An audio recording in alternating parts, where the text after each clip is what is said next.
Groups like ISIS or Al-Qaeda don't exist in a vacuum.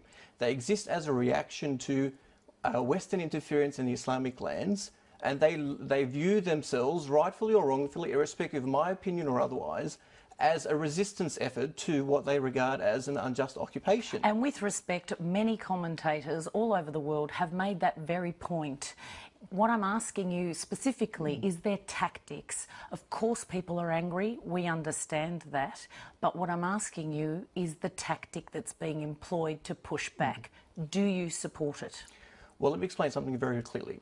Answer my question, please. I'll explain to you why the question itself is quite disconcerting. Because what we're talking about is a particular reality where millions have lost their lives. Countries have been destroyed. You are clearly homes, obfuscating, and I did not invite you onto this program. I reject the accusation. I'll say very clearly. Why will you not point blank condemn the actions of IS because fighters? The question itself is offensive. Men who cut off the heads of innocent journalists and aid workers. Why will you not take the opportunity? You have a national platform here. Why don't you adopt the leadership that many have obviously given you responsibility for? Why won't you allow me to answer the question that I deem appropriate? I've answered the question quite directly. We're talking about a reality in which millions have lost their lives directly as a consequence of the foreign policies of countries like Australia. And made that point, but and what I hasn't allowed been you made, to make what that hasn't point. been made, let's not forget that 1 million people lost their lives based on a lie.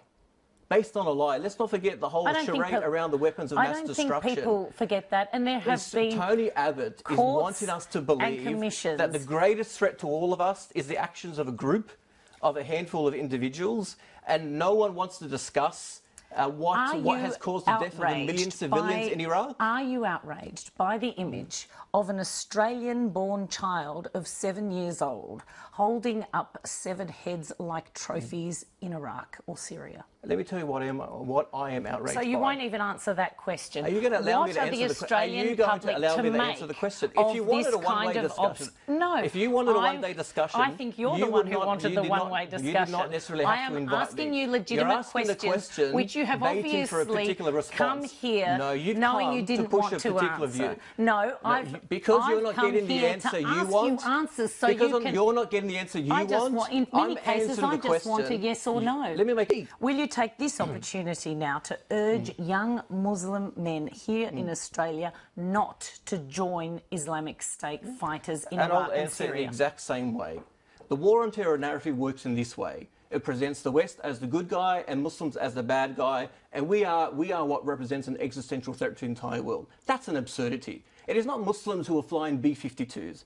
And this is the dilemma. You want the focus, you want the world to believe that what is of greatest concern is what a handful of individuals are doing in response to what is being done upon them. There are about 30,000 now. Let's talk about the other side. Let's talk about the fact that they exist as a reaction to what exists on the ground. And what exists on the ground? Foreign occupation, political repression. Does that justify beheading? Does that justify the slaughter of innocents? The subjectivity around this discussion? Why don't you condemn what the Australian government is doing? Why don't you condemn what the American government is doing? Why don't you condemn the innocent killing of 1 million lives in Iraq and Afghanistan? Why don't you do that?